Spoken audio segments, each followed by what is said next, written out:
අද 2020 ඔක්තෝබර් 6 අඟහරුවාදා සිරස්තල. බ්‍රැන්ඩික්ස් කොවිඩ් පොකුර 708 දක්වා ඉහළට. ගම්පහ පොලිස් බල ප්‍රදේශයටත් පොලිස් ඇඳිරි නීතිය. නිවාඩු ගිය මිනුවන්ගොඩ ඇඟලුම් සේවිකාවන්ට නිවසේම සිටින්නේ හමුදාපතිගෙන් ඉල්ලීමක්. ශ්‍රී ලංකාවේ මොන ප්‍රදේශයේ සිටියත් තම නිවෙස් වලින් ඉවතට යන්න එපා. දිවයින පුරා සංගීත සංදර්ශන සැනකෙළි ඇතුළු මහජනතාව රැස්වන සියලු උත්සව නතර කෙරේ. සෑම 10 දෙනෙක්ගෙන් එක් අයෙකුටම කොවිඩ් ලෝක සෞඛ්‍ය සංවිධානය කියයි. රියාජ් බදියුදීන් නිදහස් කළේ ඇයි? ඇමති චමල්ගෙන් පැහැදිලි කිරීම. ඍජුව මේ පිළිබඳව අදාළ සාක්ෂි ආදිය නැති නිසා තමයි නිදහස් කරන්න කටයුතු කළා. හිටපු අගමැති රනිල් පළමු වරට පාස්කු කොමිසමට මෛත්‍රීගේ ක්‍රියාකලාපය ගැන කියයි. Is Other Therana Prime Time with Dilka Saman Mali and Shatara Alvis. Live from Studio 24 in Colombo.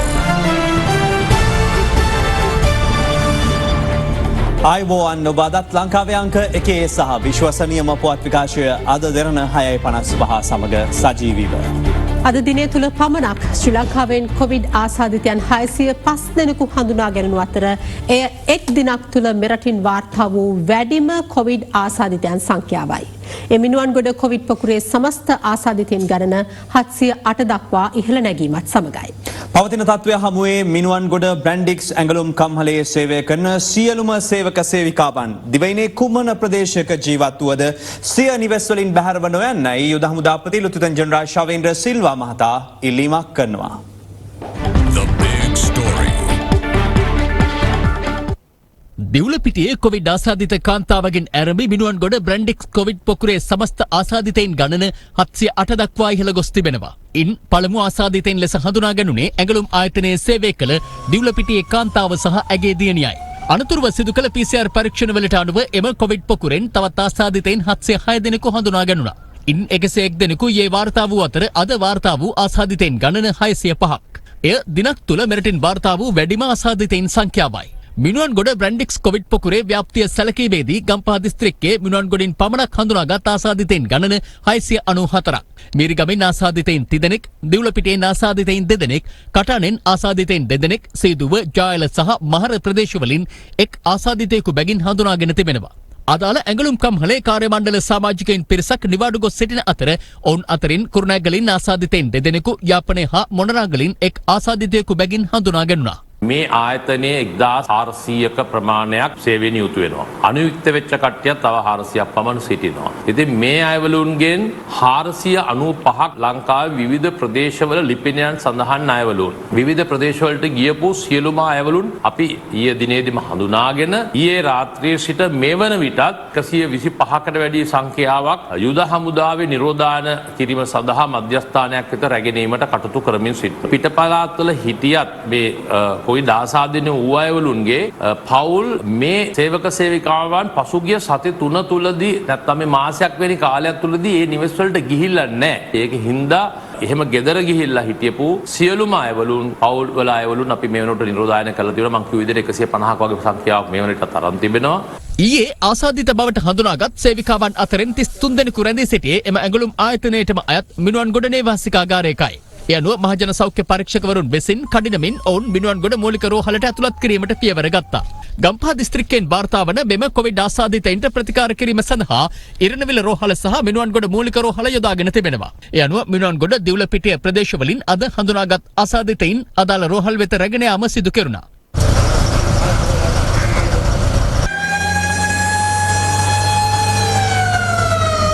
එමෙන්ම ඔවුන්ගේ ආශ්‍රිතයින්ගේ PCR පරීක්ෂණ කටයුතුද අද සිදු කරනු ලැබුවා.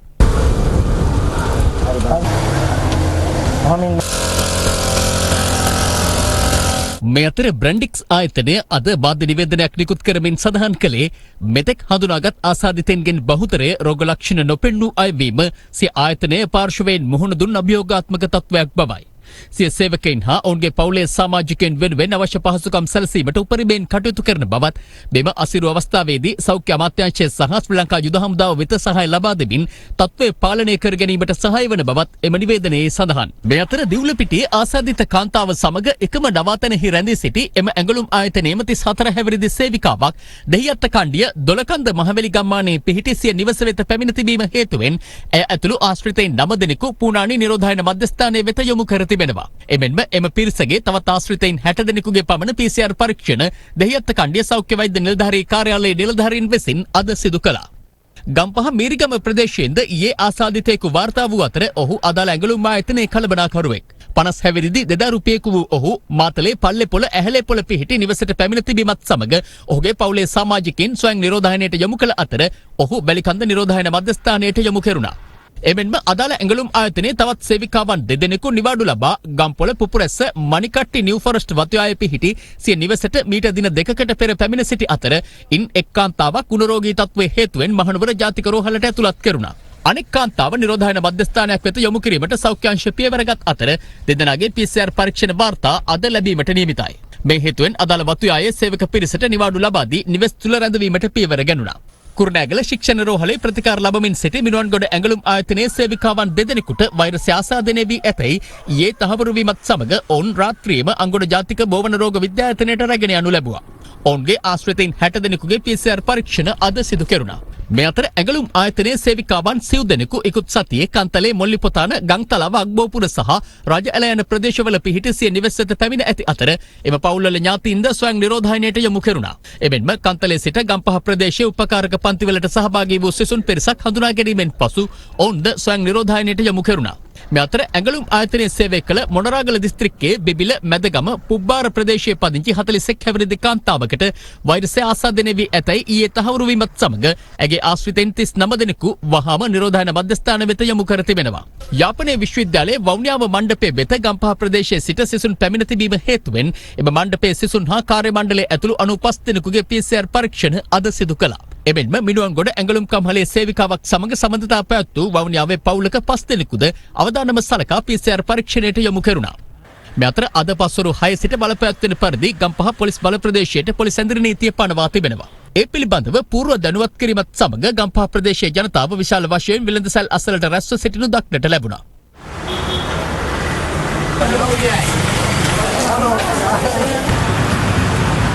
මිනුවන්ගොඩ දිවුලපිටිය වේයන්ගොඩ හා ගම්පහ යන පොලිස් බල ප්‍රදේශ 4ටම නැවත දැනුම් දෙනතුරු පොලිස් ඇඳිරි නීතිය බලපෑත්වෙනවා.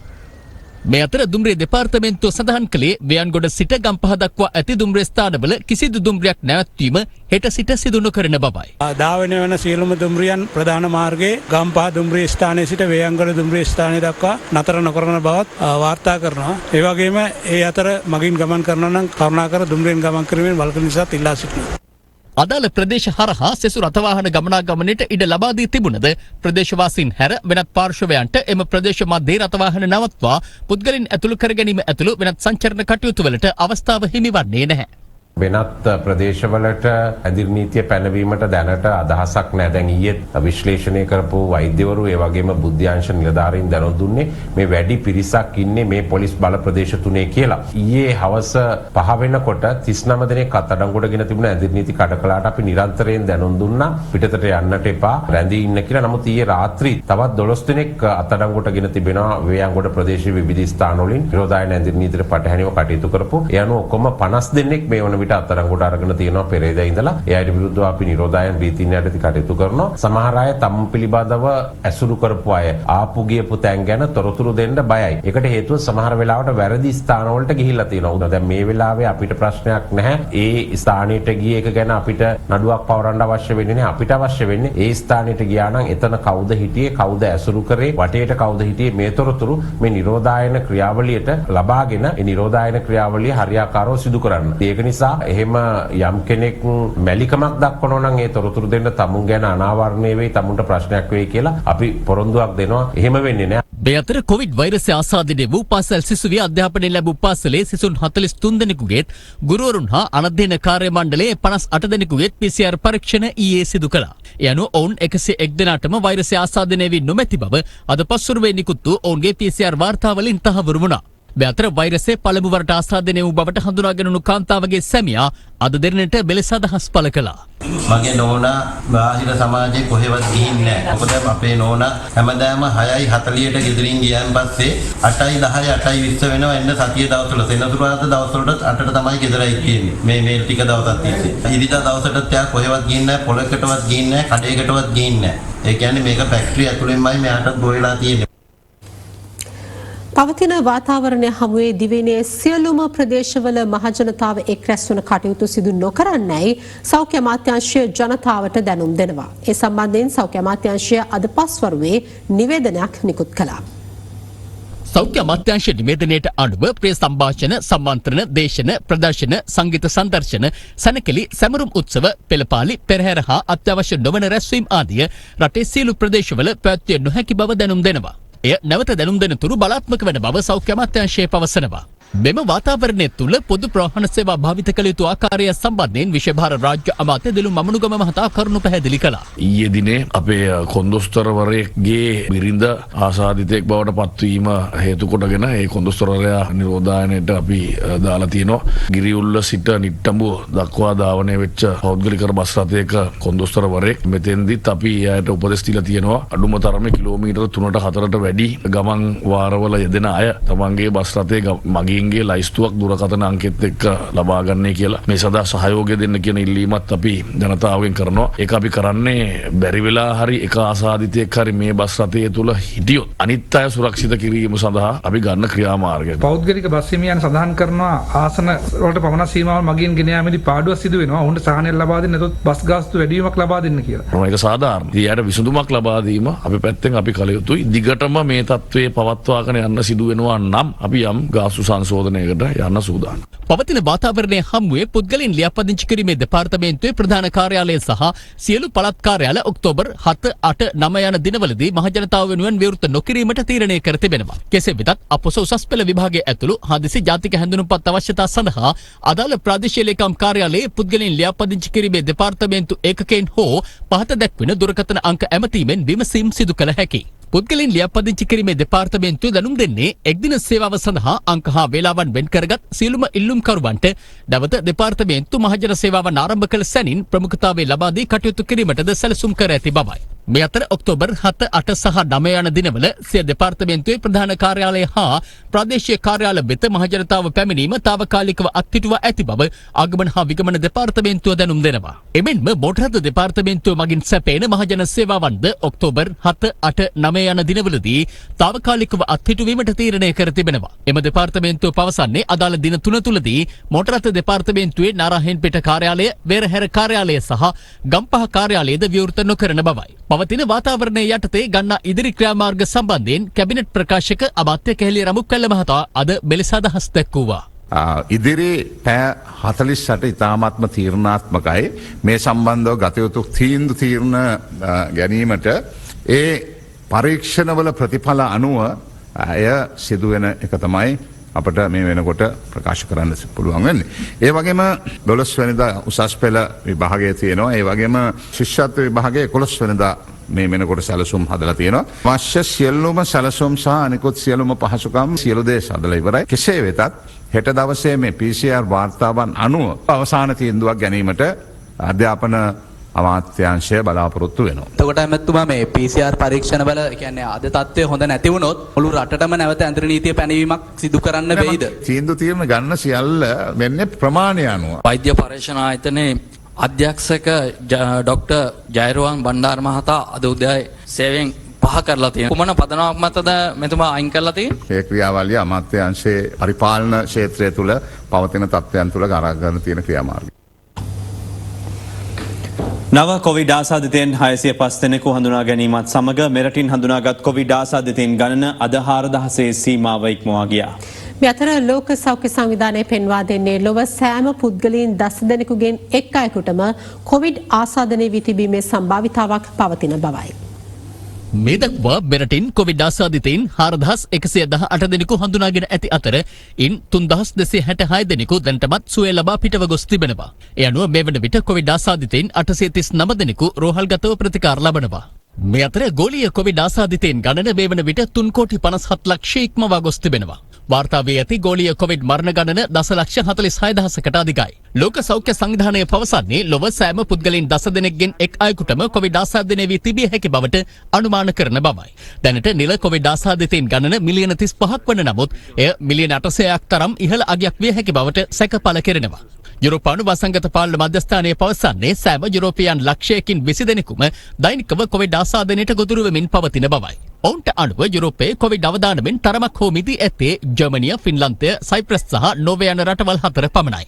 චෙක් ජනරාජ්‍ය, නෙදර්ලන්තය සහ ප්‍රංශය වැඩිම අවදානමකට මුහුණ පා ඇති යුරෝපා රටවල් වනවා. ඊයේ දිනේදීත් වැඩිම කොවිඩ් ආසාදිතයින් ගණන සහ මරණ ගණන වාර්තා වුණේ ඉන්දියාවෙන්. ඒ අනුව ඉන්දියාවේ සමස්ත කොවිඩ් ආසාදිතයින් ගණන 67 ලක්ෂයකට ආසන්න වී ඇති අතර වාර්තා වන මරණ ගණන 1,36,600ක්. කොවිඩ් රෝගයට ගොදුරු වූ ලොව බලවත්ම මිනිසා වන ඇමරිකානු ජනාධිපති ඩොනල්ඩ් ට්‍රම්ප් රෝහලෙන් පිට වී නැවතත් දවල මන්දිරයේ වෙත පැමිණ තිබෙනවා. ඔහු මෙලෙස ගොස් ඇත්තේ වෛරසයෙන් සම්පූර්ණ සුවය ලැබීමෙන් තොරව බව විදේශ මාධ්‍ය පවසනවා.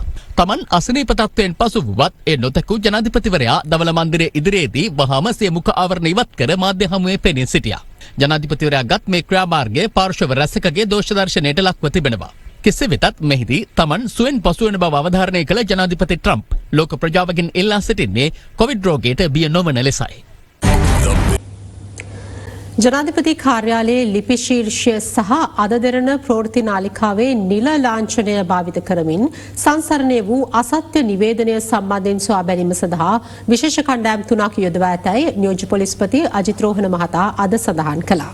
මතුවෙති තත්ත්වය තුළ අද දෙරණ සන්නාමය භාවිත කරමින් දුරකථන හා සමාජ ජාල ඔස්සේ පැතිර යන අසත්‍ය පුවත් විශ්වාස නොකරන ලෙස අප ජනතාවගෙන් ඉල්ලා සිටිනවා. දිවුලපිටිය ප්‍රදේශයෙන් කොවිඩ් ආසාදිත කාන්තාවක් හඳුනා ගැනීමත් සමග අද දෙරණ සන්නාමය භාවිත කරමින් විවිධ අසත්‍ය කෙටි පණිවිඩ ඊයේ ව්‍යාප්ත වී තිබුණා.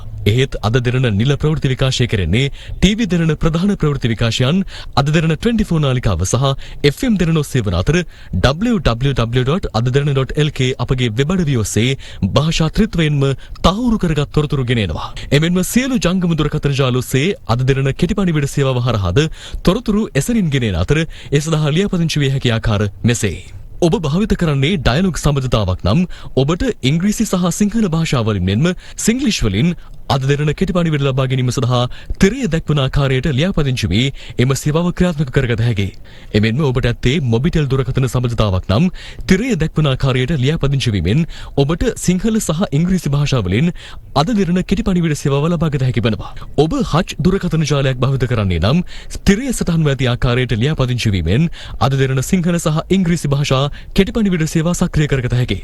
ඔබගේ ජංගම දුරකථන ජාලයේ එයාටෙල් නම් මෙහි සටහන් වන අයුරින් ලියාපදිංචි වීමෙන් අද දෙරණ කෙටි පණිවිඩ සේවාව සක්‍රිය කරගත හැකි වෙනවා. මේ අතර ජනාධිපති කාර්යාලයේ ලිපි ශීර්ෂය සහ අද දෙරණ ප්‍රවෘත්ති නාලිකාවේ නිල ලාංඡනය භාවිත කරමින් සංසරණය වූ අසත්‍ය නිවේදනය සම්බන්ධයෙන් සොයා බැලීම සඳහා විශේෂ කණ්ඩායම් 3ක් යොදවා ඇති බව නියෝජ්‍ය පොලිස්පති අජිත් රෝහණ මහතා දෙරණ අරුණ වැඩසටහන සමග එක්වමින් සඳහන් කළා. විශේෂ කණ්ඩායම් 3ක් දැන් යොදවලා තියෙනවා. නිවේදනය උත්පාදනය වුණේ කොතනින්ද ආරම්භ වුණු සෝස් එක හොයාගන්න යම් යම් කරුණු හොයාගෙන තියෙනවා. ඒ වගේම මේක දැනම චේතනාන්විතව ෂෙයා කරපු අය පිළිබඳව හොයා බලන්න. මේ අයට ඉතාම දැඩිව අපි නීතිය ක්‍රියාත්මක කරනවා. එහෙම වැරදිකරු කරන කෙනෙක් අත්අඩංගුවට ගන්න පුළුවන්. ඒ වගේම අවුරුදු 2ක සිරදඬුවමක් ලබා දෙන්නත් නීතියේ හැකියාවක් තියෙනවා. පාස්කෝ ප්‍රහාරයට අදාළ ත්‍රස්ත ක්‍රියා සම්බන්ධයෙන් රියාජ් බදුදීන්ට ඍජු සබඳතාවක් නොමැති බව අපරාධ පරීක්ෂණ දෙපාර්තමේන්තුවෙන් සනාථ කිරීමෙන් පසු ඔහු නිදහස් කළ බව අභ්‍යන්තර ආරක්ෂක ස්වදේශ කටයුතු සහ අපදා කළමනාකරන රාජ්‍ය අමාත්‍ය චමල් රාජපක්ෂ මහතා පවසනවා. කෙසේ වෙතත් මෙම අත්අඩංගුවට ගැනීම සම්බන්ධයෙන් පොලිස් මාධ්‍ය ප්‍රකාශකවරයා සිදු කළ ප්‍රකාශය පිළිබඳව විමර්ශනයක් සිදු කරන බවද අමාත්‍යවරයා වැඩිදුරටත් සඳහන් කළා. පොලිස් මාධ්‍ය ප්‍රකාශකතුමා අපි දැක්කා අපි හිටපු වග්ගිතෝ ඇමතිවරයෙක්ගේ සහෝදරයෙක් මේ පාස්කු පාර ඍජුව සම්බන්ධයි කියලා බෝම්බ රැගෙන ගියයි කියලා කාරණා ප්‍රකාශ අද මාධ්‍ය තුළ විවිධ ජනමාධ්‍ය තුළ පළ වෙනවා. ඒ වගේම මේ ආසන්න දිනයක කියනවා එහෙම දෙයක් නැහැ. ඒ නිසා එතුමා නිදහස් කරන්න සිද්ධ වුණයි කියන කාරණා. මේ පරස්පර ප්‍රකාශයේ පිළිබඳව බරපතල ප්‍රශ්නයක් තියෙනවා. සමහරව කියනවා දැන් මේක විවිධ අත්වල බැඳ ගැනීම සඳහා මේ ප්‍රකාශන කරලා සඳහා කටයුතු කරනවා කියලා. ද වෙලාවට ආවේ ප්‍රශ්නේ. කිසිම සම්බන්ධයක් ආණ්ඩුවත් එක්ක නැහැ. සාමාන්‍ය පොලිසියේ කරන රාජකාරී ක්‍රමවේදයන් අනුව තමයි ඒ කටයුතු සිදු වෙලා තියෙන්නේ. මෙම සැකකරුව 2019 4/21 වන දින කොළඹ සිනමන් ග්‍රෑන්ඩ් බෝම්බ පිපිරවීම සිදු කරන ලද බෝම්බකරුවන ඉන්සාෆ් අහමඩ් සමග 2019 වර්ෂයේ පවත්වන ලද ඇමතුම් 7ක සම්බන්ධතාවයක් මත 20/4/14 වන දින අත්අඩංගුවට අරගෙන තියෙනවා. මාස 6ක කාලයක් සඳහා රැඳවුම් නියෝග ලබාගෙන විමර්ශන කටයුතු කරලා තියෙනවා. එසේ සිදු කරන ලද විමර්ශන කටයුතු වලදී මෙම සැකකරු බෝම්බ පිපිරවීම සහ සහාය වී ඇති බවට හෝ ත්‍රස්තවාදී ක්‍රියා මෙතෙක් සිදු කරන ලද විමර්ශනවලදී කරුණු අනාවරණය වී නැහැ. එබැවින් රැඳවුම් නියෝග අවලංගු කිරීම සඳහා අවශ්‍ය ලිපිගොනු සකස් කර 20/9/28 වන දින ආරක්ෂක අමාත්‍යාංශයට යොමු කර සැකකරුව 29 වන දින අධිකරණ වෛද්‍ය නිලධාරී වෙත ඉදිරිපත් කර මුදා හැරලා තියෙනවා. දුරකථන ඇමතුම් 17ක් පමණ තියෙනවා. ඒ සියලුම දුරකථන ඇමතුම් අරගෙන තියෙන්නේ අමාත්‍යාංශයේ දුරකථන මගින්. දැන් අර ත්‍රස්තවාදී මේ ක්‍රියාවටම කෙලින්ම ඍජුව සම්බන්ධ වෙලා නැති බවට ලබාගත් තොරතුරුත් ඒ වගේම අර විශ්වාස කරන්න ව්‍යාපාරික කටයුතු. ඒ කියන්නේ අවසාන දුරකථන පරිවිඩය ආරම්භ තියෙන්නේ මේ සිද්ධියට මාස 3කට පෙර. මේ ඍජුව මේ පිළිබඳව අදාළ සාක්ෂි ආදිය නැති නිසා තමයි නිදහස් කරන්න කටයුතු කළා. කියන හැබැයි නිදහස් කරයි කියලා ඒක මේ නිර්දෝෂීභාවය නෙවෙයි. පොලිසිය තවදුරටත් මේ පිළිබඳව සොයාගෙන යනවා. විමර්ශනයන් නතර කරලා නැහැ. සමහර වෙලාවට තව ඉස්සරහදී තව අය තරංගුවට ගන්න පුළුවන්. මේ පුද්ගලයාට විශාල අසාධාරණ සිද්ධ වෙලා. අපේ කරු විමල් විරාන්ස මන්ත්‍රීතුමාත් ඕනනම් සාක්කිකයි. එතුමත් ඒ කාලේ කිව්වා මේ බෝම්බ අරන් ගිය ආයතනයේ ආගේ අයියා මෙන්න මෙහෙට අරන් ගියයි. යම් දේශපාලන බලවේගයක් නිර්මාණය කිරීම සඳහා මේක හදලා මේක මවලා දැන් මේ නිලධාරි නෑ කියන කාරණේ ප්‍රසිද්ධ විශේෂයෙන් පොලිසිය ලොකු අසාධාරණයක් සිදුනවා. ඒ අයට විතර පාන්නේ එයාගේ පවුල් වල අයට ඥාති. මේ වගේ දේවල් සිදු වෙනවා. නමුත් නිදහස් ක්‍රීම පිළිබඳවත් නියෝජ්‍ය පොලිස්පතිවරයෙක් යොදලා මේ සිද්ධිය සම්බන්ධවම නැවත වරක් පරීක්ෂණ කරගෙන යනවා. මේක සාධාරණයක් වෙන්න ඕනේ හැමෝටම. දැන් බලන්න තමුන්ලාන්සලා කාලේ CID කියලා එකක් හැදුවා. කවුද අත්අඩංගුවට ගත් 3 මාස 4 මාස රිමාන්ඩ් භාරය තවාගෙන හිටියා. නඩු පැවරුවද? නැහැ. ඒකෙන් උනේ එයාට නින්දාවක්, අපහාසාවක්, මානසික වේදනාවක් ලබා දීප එක විතරයි. කාටවත් මේ චෝදනා වලින් වරදකාරයෙකුට නිදහස් වෙන්න හරින්නේ නැහැ. මේ නිදහස් කරගන්නේ උදාහරණය විතරයි. නමුත් විභාගය යනවා. තිබුණොත් අලුත් සාක්ෂි අපව අත්අඩංගුවට අරගෙන වැඩ කරන්න පුළුවන්. පොලිස් මාධ්‍ය ප්‍රකාශකවරයා මාධ්‍යට ගිහිලා කියන එක ප්‍රකාශිකුත් තව ප්‍රකාශිකුත් දෙකක්. මෙයා ඉන්නවා සම්බන්ධයි. මෙයා අනිවාර්යයෙන් මේකට ඉන්නවා. දැන් කියනවා නැහැ හැම දෙයක් සාක්කියක් නැහැ අපි අතාරිනවා කියලා. පුද්ගලයාට විශාල අසාධාරණ සමාජීය වශයෙන් වෙලා තියෙනවා. ප්‍රකාශකවරයාත් ඒ කරපු ප්‍රකාශය සුදුසු නැහැ. නමුත් එතුමා ප්‍රකාශයක් කරන්න තිබුණේ පොලිස් නිලධාරියෙක් හැටියට පරීක්ෂණයකින් පසුව. මාධ්‍යයට මාධ්‍ය සංදර්ශනයක් දානවනේ දේශපාලඥයෝ වගේ. ඒකයි මේක නරක අපි ඒක ගැනස් වෙන්නේ. 11 வயது பாலகன் பாலச்சந்திரன் அவர்கள் ஸ்ரீலங்கா இராணுவத்தினரிடம் சரணடைந்த பொழுது அவருக்கு தண்ணீரும் கொடுத்து பிஸ்கெட்டும் கொடுத்த பின்னர் அவர் சுட்டு படுகொலை செய்யப்பட்டிருந்தார். අමතුවා දැනුවත් කරන්න කැමති ප්‍රභාකරන් කියන ඒ ත්‍රස්තවාදී නායකයා ඔහු ත්‍රස්තවාදී කණ්ඩායමේ ප්‍රධානියා හමුදා නිල ඇඳුමක් ඇඳගෙන හමුදා නිලධාරියෙක් හැටියට අණදුන්නා. ඔහුගේ බිරිඳ ත්‍රස්තවාදී කණ්ඩායමේ සැපයුම් අංශය බාර හිටපු ප්‍රධාන නිලධාරිනි. ඔහුගේ ලොකු පුතා ත්‍රස්තවාදී කණ්ඩායමේ කර්නල් කෙනෙක්. ඔහුගේ දියණිය ත්‍රස්තවාදීන්ගේ කාන්තා කණ්ඩායමේ මේජර් කෙනෙක්. ඔය බාල චූටිව පුතා ඔය කතා කරපු එයා ත්‍රස්තවාදීන්ගේ ලදරුවන්ගේ බ්‍රිගේඩ් එක වේබි බ්‍රිගේඩ් එක. ඒකේ ප්‍රධාන අනදෙන් නිලධාරියෙක්. ඒකාන්ත ඔබතුමා හිතන්න එපා ප්‍රභාකරන්ගේ පවුලේ අහිංසකයෝ හිටියා කියලා. ඊට අමතරව ප්‍රභාකරන්ගේ පවුල විනාශ වුණා. අපට හම්බ වුණේ ලොකු පුතාගේ සහ ප්‍රභාකරන්ගේ මලමිනී පමණයි. නමුත් කේපි ඊට පස්සේ අවස්ථාවල ප්‍රකාශ කළා තියුණා ප්‍රභාකරන්ගේ පවුලේ බිරිඳ දියණිය අනිත් පුතා ආදිය මිය ගියේ කොහොමද කියලා. ඒ පොඩි පුතාගේ පින්තූරයක් අපිත් දැක්කා. ඒක තිබුණේ බංකරයක් ඇතුලේ ඉන්නවා. අර ද්‍රවිඩ ජනතාව අදින විදිය සරමක් පෙරවගෙන. එයා ගාව හිටගෙන ඉන්නවා යුනිෆෝම් එකක් ඇඳු මිනිහෙක්. එයා ඇඳලා ඉන්නේ අර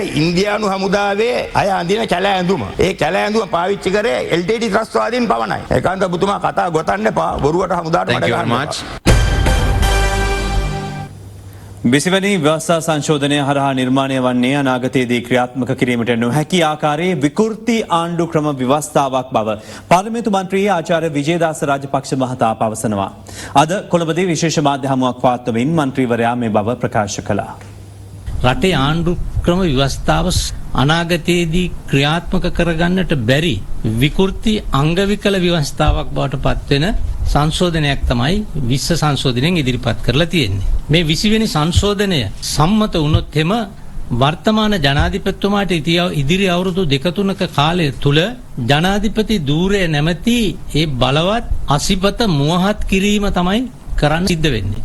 හැබැයි ඒ මෝහත් කරපු අසිපත ඔහුගෙන් පස්සෙපත් වෙන ජනාධිපතිවරයාගේ අතටපත් වුණාට පස්සේ ඒ අසිපතෙන්ම තමයි වර්තමාන ජනාධිපතිතුමාගේ ගෙලසිඳලන්නේ කියන එක තාම අපේ ආණ්ඩුව තීරුම් අරගෙන නැහැ. අපේ විජේදාස රාජපක්ෂ කියන චරිතය කොහෙවත් ගිහිල්ලා වැඩි ගල් ඉන්න බෑ. වෙනේම නම් අවුරුදු 4-5ක් විතර යනවා ටිකක් ලෙඩේ ඇවිස්සලා එන්න.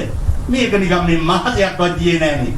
මම රට පිළිබඳව මගේ තියෙන ස්ථාවරයේ මොන ආණ්ඩුවක් හිටියත් මොන නායකයෙක් හිටියත් කවදාවත් වෙනස් කරලත් නැහැ. ඇමතිකම් ලබා ගැනීමට වරප්‍රසාද ලබා ගැනීමට බලයක් ඇති පැත්තකට කවදාවත් ගිහිල්ලත් නැහැ. අමාත්‍ය ධූරේ ලැබුණෙත් නෑ. ඒ ගැන පොඩ්ඩක් හිතේ කනස්සල්ලක් තියෙනවා වගේ. ඒ වෙලාවේ පොඩි කනස්සල්ලක් තිබුණා. දැන් ලොකු සතුටක් තියෙනවා බාර නොගත් එක ගැන. විපක්ෂයට යන්න බලාපොරොත්තුවක් තියෙනවා. කිසිම බලාපොරොත්තුවක් නැහැ.